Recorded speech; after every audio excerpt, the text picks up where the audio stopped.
nga nila ako nirespeto after being a long-time advocate of the foundation. Tapos ano gusto nilang mangyari? Makipagkamay ako dun sa sumira ng pamilya natin?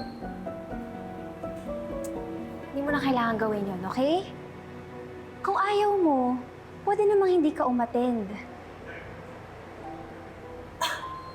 So ako pa ngayon ang kailangan mag-adjust dun sa lecheng lilet na yon?